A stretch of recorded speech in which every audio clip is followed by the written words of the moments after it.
Alright, so in honor of this episode, we are going to stay in this position the whole entire time.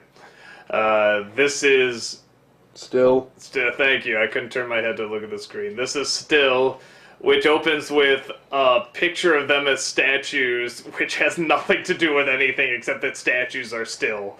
and the butterfly. And there was a butterfly in there, so that connects. This is an episode where Finn and Jake wake up frozen exactly like in this position in their sleep. And it's the Ice King, is in our Ice King episode. And he has frozen them and won't unfreeze them until he deems them friends, like good friends. And they have to match his criteria, which includes impersonating one another, sharing like slumber party stories about girls, and watching horrible slideshows of his photography, most of them of Gunter, who is a little bitch in this episode, by the way. Like, all he does is try to knock over the bottle that can unfreeze them, and it's like, there's no reason why. Nothing Gunter's ever done in the past indicates he's like this, so it's really bizarre. And while that's going on, Finn tries to contact, what was it called? Astral Beast. The Astro Beast? Like his Astral Beast. His Astro Beast, yeah, which it turns out was just butterflies. But it works okay because the butterflies, there's a lot of them, and they pick them up and try to fight the Ice King, but they bring in the wrong potion, and he gets frozen. And then when they try to get Gunter to unfreeze them, he knocks it over and does the little dance. But sadly, he doesn't sing about punching buns. That was a very similar dance.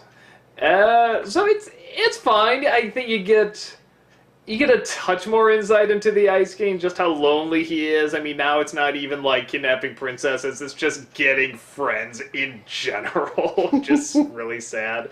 And his idea of what he thinks having friends is about, and how he kind of connects it to suffering. Like, he kind of knows his photography is boring, and you have to suffer through this, and he makes omelets with his foot in it and stuff, So therefore, when they eat it, part of him will be in them. yes, it's pretty nasty, but funny as well. So it's good. It got some good laughs, and I don't know if they're gonna be.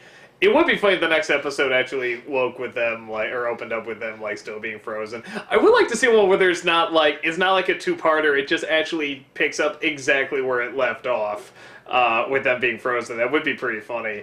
But, yeah, no, it's got some good laughs, it's funny. I mean, not a ton to say about it, but, you know, it's a decent episode. How about you, Frozen Jason? Oh, this sucks. My neck hurts. No, I actually completely agree for the most part. I did like when the Ice King is saying, "What's my favorite color?" And they have no idea, and the Ice King's like, "I know a lot about you." And they're kind of surprised with how much exactly, like, the personal stuff he knows. Like, he stalks them pretty much. Yeah. I do like when he tells Jake, like, you know, you hold your emotions, and that's why you never cry. It's like, it's okay, let it out. And Jake just lets out this one single tear. Like, he doesn't say anything or make a sad face. He still frozen just as one tear falls, so that was pretty funny.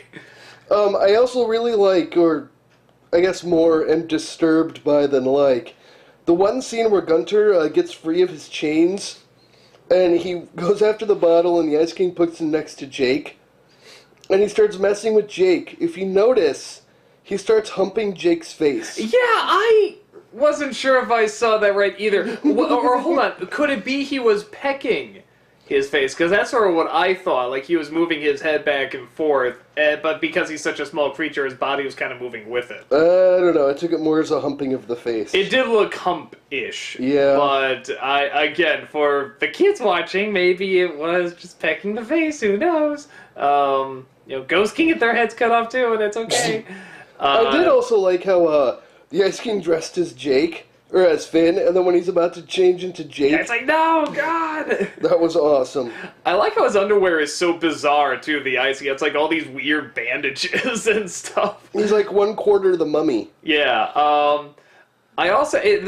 something I am noticing watching more and more of these is that, you know, I used to associate John DiMaggio, is that how you say it? Yeah. I used to associate his voice almost entirely with Bender, and it's almost exactly the same voice as Bender, but now I'm associating much more with Jake. Now, whenever I hear this voice, I'm not thinking, oh, that's Bender talking. Now I am thinking Jake. Like, if he just played a recording, I would probably associate with that now, too. So, that's kind of nice. You know, I like Bender fine, but it is funny how I'm now... Before, I could hear nothing but Bender every single time he talks, and now it's like I can hear nothing but Jake. So, that's kind of nice, you know, how the transition did eventually happen. Well, I go back and rewatch some Futurama episodes, and instead of hearing Bender, I now hear Jake. Yeah, I think the reason I probably hear it now, or the one thing I do like a little bit more about Jake than I do Bender, even though Bender's very funny, is that Jake very much will just sort of do so much randomness, and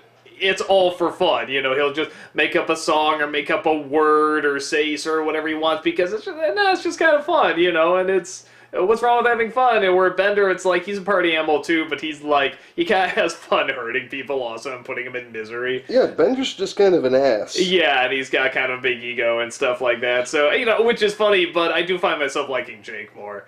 So, there you go. I don't know who would win in an epic rap battle, but there it is. Any closing words before your arms fall off? No. Okay. I'm going to turn off the camera. Go for it. Good luck. I will summon my Astral Beast. Astral Beast, come to me. Astral Beast. Oh, that didn't sound good. You okay? No. Oh, crap. I can't do anything.